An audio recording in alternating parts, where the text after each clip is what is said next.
Hello everyone and welcome back to another orchestration video. Last time around we went over some of the general characteristics of woodwinds as a whole, as a family. Today we are going to be starting to explore the instruments on themselves in more detail, and this time around we will be focusing specifically on the flute family. So I hope everyone is excited to get into this. Now there are actually a lot of instruments in the flute family with their own unique characteristics, which I will be mentioning today. However, my main focus will be to primarily go over the characteristics of the standard flute, which we all know and love, that is included in your basic general symphony orchestra. If you guys do want a future video or videos that break down these other individual instruments that are subcategorized in the flute family, let me know in the comments below and we'll see what we can do in the future. Now, as always, the main purpose of these videos is to help learn the general characteristics of an instrument, as well as to teach their limitations and to provide more writing resources for you guys. So let's start with just some basic general information so that we can familiarize ourselves with this instrument. Now, flutes are very unique when compared to a lot of the other woodwinds because they're the only woodwind category that doesn't actually have any reeds in their build. This is very important when you look at how their sound distinguishes itself from the general tones of the rest of the winds. The flute is often considered to be one of the most flexible of the woodwinds. It's also considered to be highly sensitive. Part of that comes from the fact that the instrument itself doesn't have a reed, and that makes it sound very soft and smooth when played. Woodwinds that do have a reed generally have what I like to call just a little bit of buzz on their higher end, and you can hear that when you compare the sound of the flute to the sound of an oboe or a clarinet here.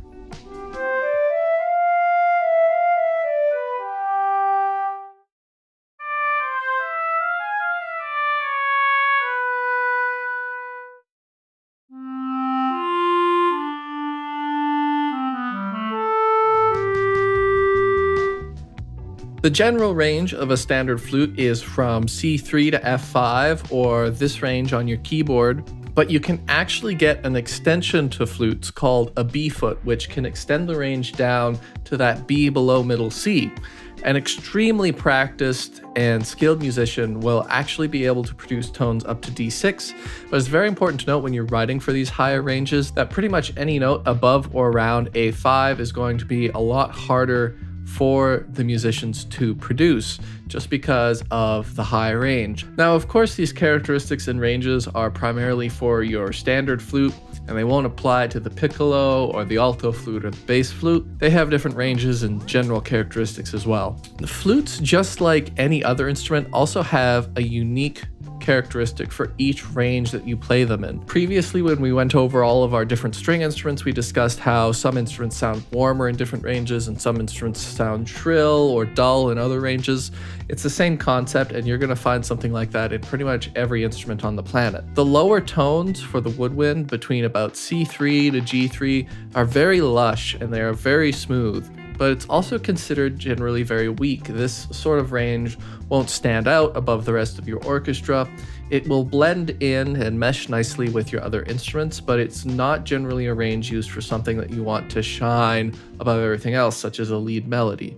And above that range is where it starts to hit the sweet spot for winds, in my personal opinion. Generally, from about that G3, G4 octave range, you will find the range and the characteristics of the flute that will carry your instrument and really shine through what it can do. It's not nearly as weak as that lower range. It actually offers a lot more lead line potential. It's very nice, in my opinion, when you try to take that range and you match it up with a string melody of the same line and get them to mesh well together. And as you go further up and you get into that A4 to G5 range, that really, really high range is where it starts to get extremely clear and crisp. This range will definitely stand out above the rest of your winds in that sense, and generally above the rest of your orchestra. But as you get into those higher ranges, one thing that is actually very important to keep in mind is that the high ranges of the flute tend to get shrill or sharp in a sense that can sometimes translate to just being harsh and unpleasant. This is especially prevalent in the piccolo flute, whose range is a lot higher than the standard flute. The piccolo goes from D4 to C7. Now, if you're working with a real instrument, there are ways to, blend these together, minimize that shrillness. such as simply getting the musician to play softer. However, if you are like me and you work a lot with digital libraries, this is not going to be something that you can naturally program in a lot of cases. And it can be a bit more difficult to work that shrillness out without having to go in and EQing out those unwanted frequencies. So you want to keep that limitation in mind, especially if you're working a lot with digital libraries. Now, of course, the most important limitation to keep in mind with any woodwind instrument, and brass as well, when you're writing for these, you actually need to make time for the players to breathe.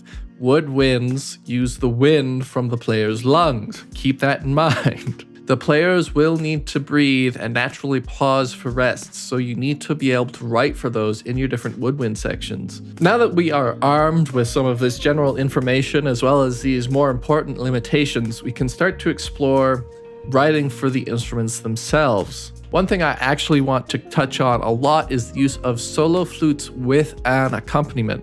When working with a solo flute and an accompaniment, one thing to promote is the use of the flute's middle to lower range, kind of above that weaker area but below where it starts to get shrill. This will make it so your flute doesn't stand out like a sore thumb in your musical accompaniment, and it'll actually blend better with your strings. Gentle strings and sparse, if any, brass is usually a safe route to go if you're going with a solo flute and a string ensemble. The flute on its own pairs amazingly with consordino strings or muted strings, and they actually make a very lovely sounding combination. If we take a quick look at this quick example I've written up here, you can see how the flute actually just meshes so naturally with those muted strings and really brings the life to the piece.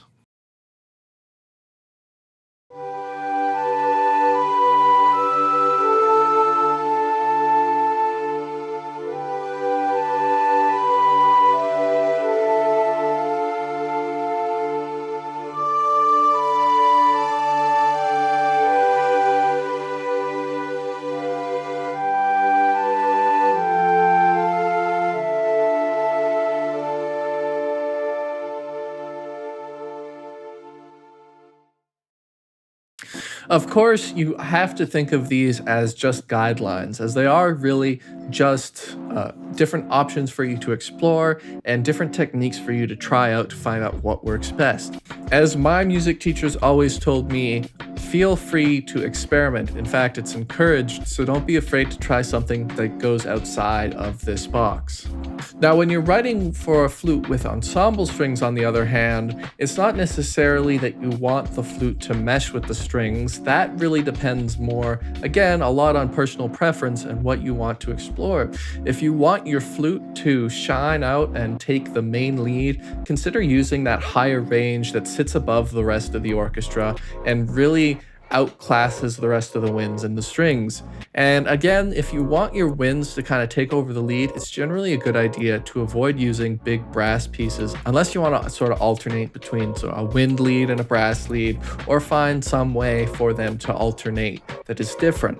And this is generally because while winds sound amazing, brass is generally just very powerful, and even with that flute and that high end, the flute might not necessarily stand out against the rest of that brass. Now, of course, I also wouldn't be doing my job very well if I didn't go over using multiple flutes in one piece. This is important information to know because when you're looking to write for a symphony orchestra, there will be 2 to 3, maybe more flutes, and normally each of them will be playing a different line. Generally, a modern orchestra will be using 3 flutes. Beethoven was a huge fan of using just 2, so if you want to write like Beethoven, only use 2 flutes. In these cases, there are some general tips you can use to make the flutes themselves sound more cohesive.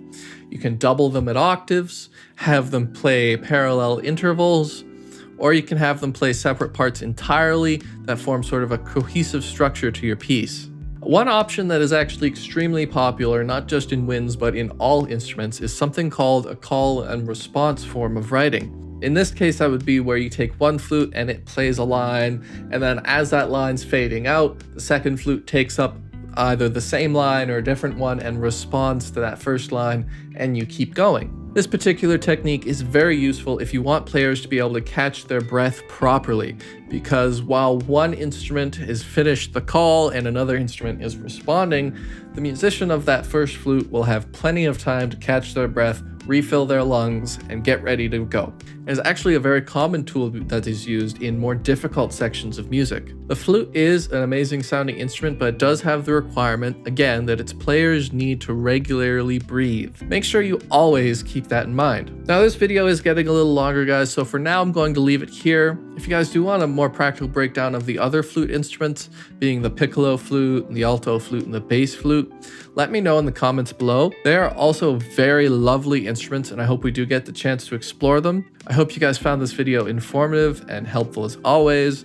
And if you do feel that something was missing, leave it down below so that we can spread the knowledge. Your feedback does directly help me to improve my future videos, so it is always greatly appreciated when you guys leave a message down below. In the meantime, I hope you guys enjoyed this, and I will see you next time. Bye-bye.